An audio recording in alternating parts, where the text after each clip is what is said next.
Hi යාළුවනේ ඔන්න මම අද අපි කවුරුත් ආස කරන කෑමක රෙසිපියක් අරගෙන තමයි ආවේ. රෝස් පාන්. ආසයි නේද කවුරුත්? ඔන්න මම අද ඔයාලට කියලා දෙනවා හරියටම රෝස් පාන් හදාගන්න විදිය. මම මෙතන පාන් පිටි කෝප්ප 5ක් අරන් තියෙනවා. මොකෝ මගේ ට්‍රේ එකේ තරමට තමයි මම මේ අරන් තියෙන්නේ. පාන් පිටි කෝප්ප 5ට මම ඊස් තේ හැඳි 3ක් දාගන්නවා.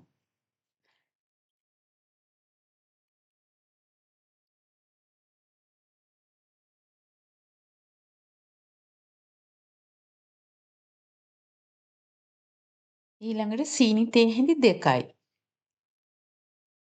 බටර් තේ හැඳි 2යි.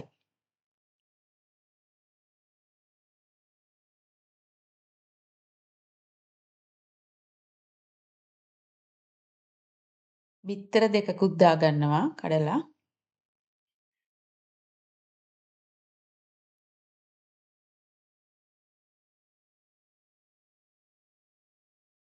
ඊළඟට ලුණු තේ හැඳි 2ක්.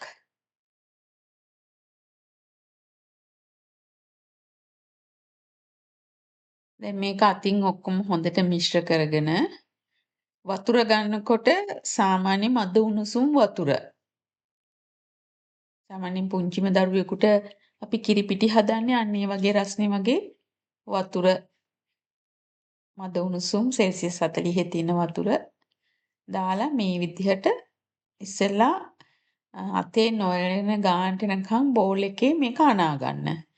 දැන් ඔයාලා මෙතනදී දැක්ක මම කෙලින්ම ඊස් ටික මගේ පිටියකට දැම්ම. ඇත්තටම මට අමතක වෙලා මම දැම්මේ මම සාමාන්‍යයෙන් පිටි වලට හැමම ඊස් දාගන්නවා. මොකෝ මගේ ඊස්ට් හරිම අලුත්. ඔයගොල්ලෝගේ ඊස්ට් නිතර පාවිච්චි කරන්නේ නැත්නම් ඒක ගැන හරියට දන්නේ නැත්නම් කෙලින්ම පිටියකට දාන්න එපා. මොකද ඔක්කොම ටික අපතේ යනවා ඊස්ට් හරියට ඇක්ටිවේට් වෙන්නේ නැත්නම්.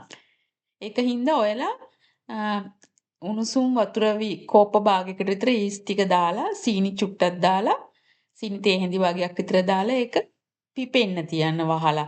විනාඩි 5-10ක් යනකොට පෙන දාලා ඒක පිපිලා එනවා. අන්න එතකොට ඔයාලා දන්නවා ඔයාලගේ ඊස්ට් ඇක්ටිවේට් කියලා. මගේ ඊස්ට් මම නිතර පාවිච්චි කරන හින්දා මම දන්නවා ඒක හොඳටම අලුත් ඊස්ට් කියලා. මම ඒකින්ද කෙලින්ම පාන් පිටි වලට දැම්මා. මම ඔයාලට පෙන්නුවා නම් හොඳයි ඒක මේ වෙනම වතුරට දාලා වෙන වෙලාවක මම ආයෙ හදනකොට පෙන්වන්න. දැන් මෙන්න මේ වගේ වතුර ටික ටික දාගන්න මම වගේ එකපාරට ඇල කරගන්නත් එපා. මම දන්නවා හරියටම වතුර ප්‍රමාණය. ඒකින්ද හරියටම වතුර ප්‍රමාණයක් කියන්න අමාරුයි ඇත්තටම. මොකද එක එක පිටි වලට අල්ලන වතුර ප්‍රමාණය වෙනස්. සාමාන්‍ය පිටි කෝප්ප 3කට වතුර කෝප්ප 1යි කාලක් එකහමාරක් අල්ලනවා. අන්න ඒ වගේ සාමාන්‍ය විදිහට හිතාගන්න. දැන් ඔන්න මෙහෙම ඇනිලා එනකොට බෝල් එකෙන් ඔක්කොම ඩෝ එක ගැලවිලා බෝල් එකේ ගෑවෙන්නේ නැති ගානට ආවහම දැන් මේක හොඳ ගානට වතුර පදම ඔක්කොම ඇවිල්ලා තියෙන්නේ. දැන් මම මේ වෙලාවේ මගේ කවුන්ටර් টොප් එක උඩට දාගන්නවා ඩෝ එක. තාමත් හැබැයි ඇලෙනවා 100%ක් මේක එහෙම ඇලෙන්නේ නැති ගානට ගත්තාම ඇත්තටම රස අඩුයි. හොඳ සොෆ්ට් එකට ඩෝ එකක් හදාගන්නකොට ටිකක් ඇලෙන ගතිය හොඳයි. දැන් මම එහෙම ඇලෙන හින්දා චූටක් පිටි පොඩ්ඩක් ඉහය මේක මේ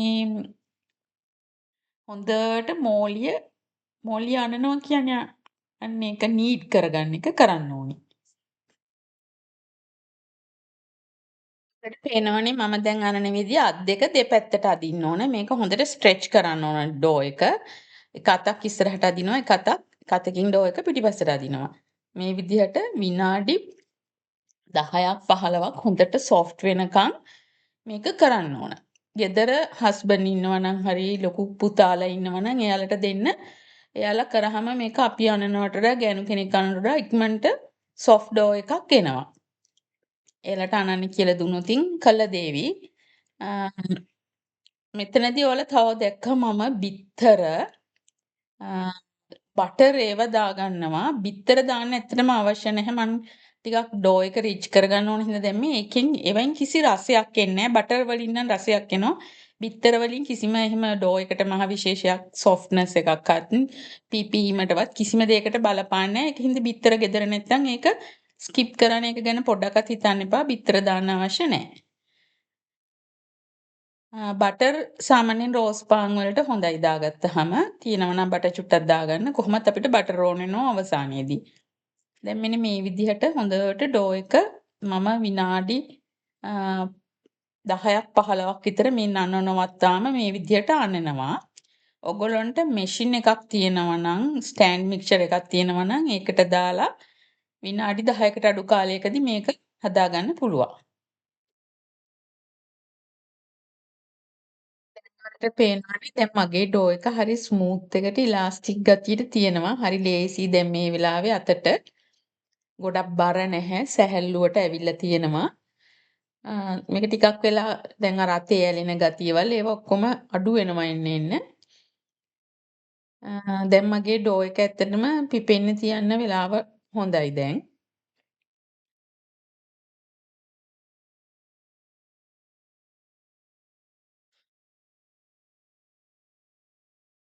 දැන් මම මේක මෙහෙම බෝලයක් වගේ හදලා ඉවර වෙලා තෙල් ගාන පොල් තෙල් ටිකක් මම මේ බෝල් එකට දාගත්තේ.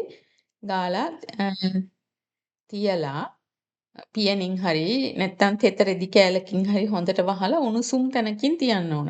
අපිට මේ හරියටම පැය භාගයකින්. අපිට අද හරිය රස්නේ දවසක්. ඒකින්ද පිටි ඉක්මනට පිපුණා. ඔයාට සීතල කාලයක් නම් තියෙන්නේ මේක මීට වඩා සමහරට පැය එකහමාරක් දෙකක් වුණත් යන්න ඉඩ තියෙනවා. දැන් මම අර පිපිලා තියෙන පිටි එක අතින් මෙහෙම පල්ලෙහාට තල්ලු කරලා අමතර තියෙන වාතය ඉවත් කරන්න ඕන. මෙන්න මේ වගේ ට්‍රේ තමයි රෝස් පාන් වලට මම පාවිච්චි කරන්නේ. ලංකාවේ තියෙනවා රෝස් පාන් වලටම හදපු ට්‍රේ ගන්න. නැත්නම් පාන් හදන්න ගන්න පාන් තැටි වලට දාන්න පුළුවන්. අපිට මෙතනදී ඕන හදාගන්න මේ තියෙන්නේ පොල් තෙල්. මගේ පොල් තෙල් මිදිලා තියෙන්නේ. පොල් තෙල් මේස හැඳි එකහමාරකට මම බටර් මේස හැඳි එකහමාරක් දාන්නේ. දාලා මම මේක මයික්‍රෝවේව් එකේ දාලා පොඩ්ඩක් මේල්ට් කරගන්න ඕනේ. දැන් මම ඒ අතරේ පිටි ටික ගුලි කඩා ගන්නවා. මේ වගේ ගුලිය කඩලා අර මෙහෙම ඇතුළට තද කර කර ස්මූත් බෝල් එකක් හදාගන්න. ඔයාලට කැමති ප්‍රමාණයට බෝල කඩා ගන්න පුළුවන්. පොඩි රෝස් පාන් නම් අවශ්‍ය මීට වඩා පොඩියට ගන්න. මේක තමයි සාමාන්‍යයෙන් ලංකාවේ බේකරි වල තියෙන සයිස් එකේ රෝස් පාන්.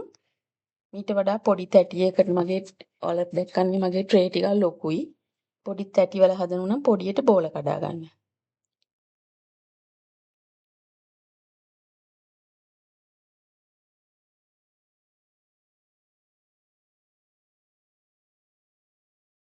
දැන් මම අර මයික්‍රෝවේව් එකකින් ඒ බටරුයි පොල් තෙලුයි මිශ්‍රණය ගෙනාවා. ඒකට දැන් මම එකතු කරේ පාන් පිටි මේස හැඳි එකහමාරක්. දාලා හොඳට මෙහෙම ගෑරූපුවකින් ගහගෙන ක්‍රීම් එකක් වගේ එකක් හදාගන්න. ඒක තමයි අපි ගාගන්නේ. මෙතනදී මම ඔයිල් පේපර් බේකින් පේපර් ටිකක් කපාගෙන තියෙනවා. මම පෙන්නන්නම් හදනකොට මේක කොයි වෙලාවටද ඕනි වෙන්නේ කියලා. ඒක පැත්තකින් තියාගන්න. ඊළඟට මම බ්‍රෂ් එකක් අරගෙන අර හදාගත්ත මිශ්‍රණය තමයි මේ ට්‍රේ වල ගාගන්නේ.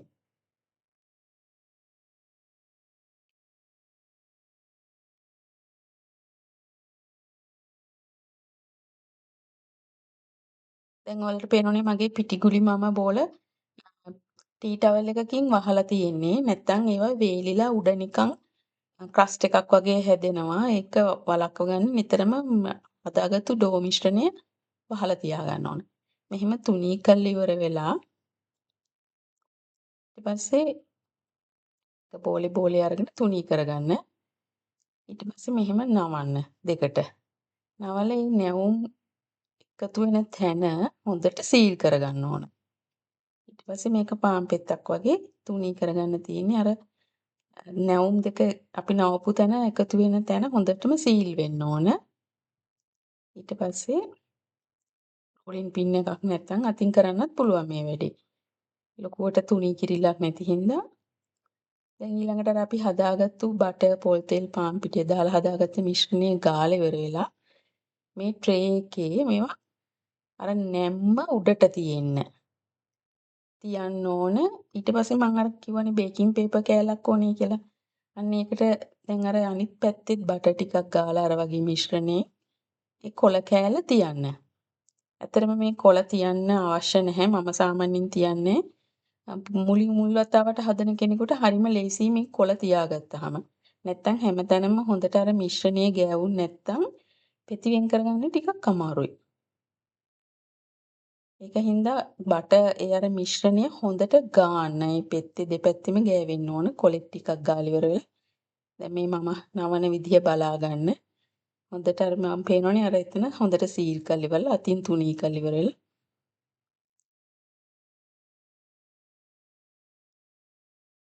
අර මහත පැත්ත තමයි උඩට තියාගන්නේ. ඒක තමයි රෝස් පාන් එකේ වාටිය වගේ උඩ තියෙන කළු කොටස. මෙහෙම තුනී කරලා ඉවර වෙලා. දැන් අන්න ඒකට අර මිශ්‍රණයෙන් ගා ගන්න ඕන. දෙපැත්තෙම ගෑවෙන්න ඕන පෙත්තේ හොඳට.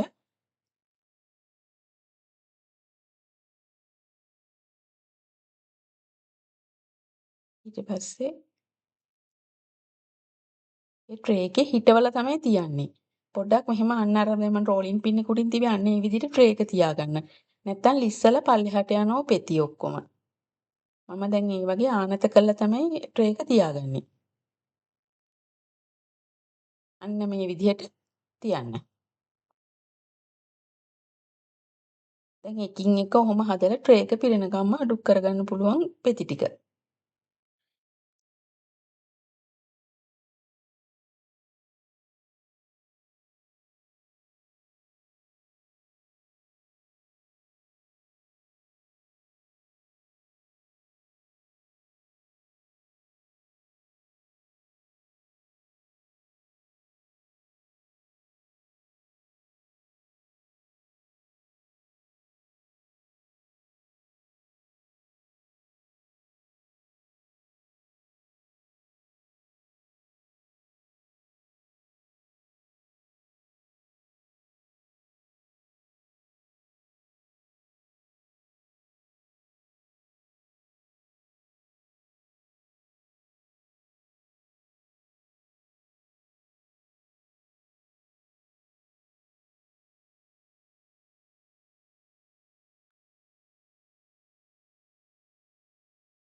දැන් පේනවනේ හැම පෙත්තක් අතරටම කොළ තියලා අර බටර් මිශ්‍රණය ගාලා මම දැන් ට්‍රේ එක පැක් කරගෙන තියෙන්නේ. දැන් මේ අන්තිම එක දාන්නේ.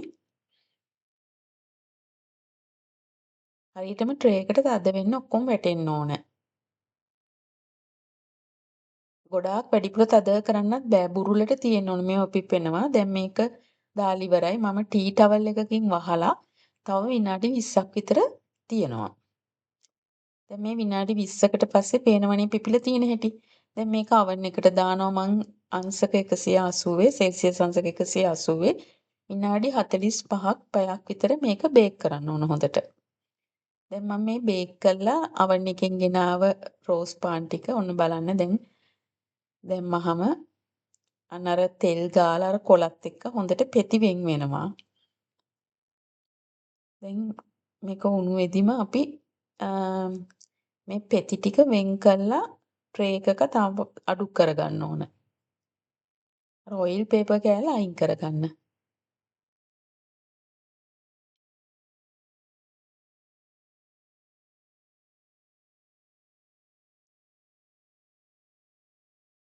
දැන් මගේ රෝස් පාන් දෙවෙනි වතාවට බේක් කරන්න oven එකට දාන්න සූදානම් කරනවා මේ. දැන් මේක 180ත් 200ත් අතර වගේ ටිකක් 200ට උනත් දාන්න පුළුවන්. විනාඩි 10ක් එක පැත්තක්. ආයිත් ඉන්න විනාඩි 10කට පස්සේ ගෙනල්ලා අනිත් පැත්ත දාන්න ඕන. දෙපැත්තම එකපාරට රෝස්ට් වෙන්නේ. ඔන්න දැන් මම විනාඩි 10කට පස්සේ දැන් පේනවනේ යට පැත්ත රෝස්ට් වෙලා තියෙන්නේ. දැන් මම අනිත් පැත්ත පෙරලලා තව විනාඩි 10ක් 10ක් විතර යනවා මේක. බලන්න අතරින් ඔයාලගේ oven එකේ හැටියට තමයි.